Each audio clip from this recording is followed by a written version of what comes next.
জাতীয় নাগরিক পার্টির আহ্বায়ক নাহিদ ইসলামের সাম্প্রতিক সেফ এক্সিট বিষয়ক মন্তব্য ঘিরে দেশের রাজনীতিতে শুরু হয়েছে আলোচনা সমালোচনা।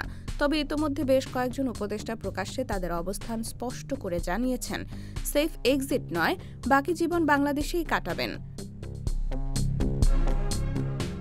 সম্প্রতি একটি টেলিভিশন চ্যানেলকে দেওয়া সাক্ষাৎকারে নাহিদ ইসলাম বলেন, অনেক উপদেষ্টা নিজেদের আখের গুছিয়েছে অথবা গণ অভ্যুত্থানের সঙ্গে প্রতারণা করেছে। যখন সময় আসবে তখন আমরা এদের নামও উন্মুক্ত করব। তিনি আরও বলেন, উপদেষ্টাদের অনেকেই বিভিন্ন রাজনৈতিক দলের সাথে লিয়াজও করে ফেলেছে। তারা নিজেদের সেফ এক্সিটের কথা ভাবছে। নাহিদের বক্তব্যের পর নিজের অবস্থান পরিষ্কার করেছেন অন্তর্বর্তী সরকারের কয়েকজন উপদেষ্টা। তারা বলছেন, এক্সিট খুঁজছেন না, বাকি জীবন দেশেই থাকবেন। এই ইস্যুতে সম্প্রতি আইন উপদেষ্টা আসিফ নজরুল বলেন, এখন সেফ এক্সিট নিয়ে নানা কথাবার্তা হচ্ছে। আমরা উপদেষ্টারা খুব নিশ্চিতভাবে জানি যে আমাদের কারও কোনো সেফ এক্সিটের প্রয়োজন নাই।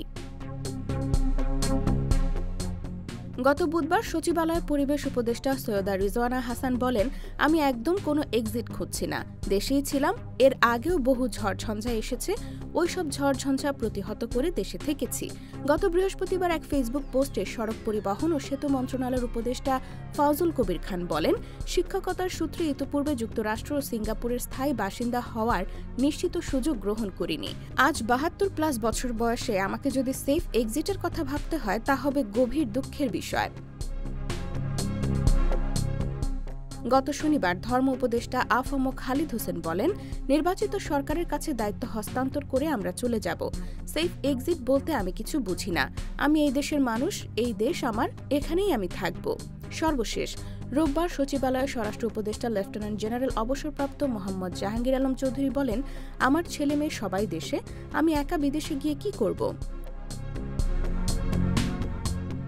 IBTV USA, new York.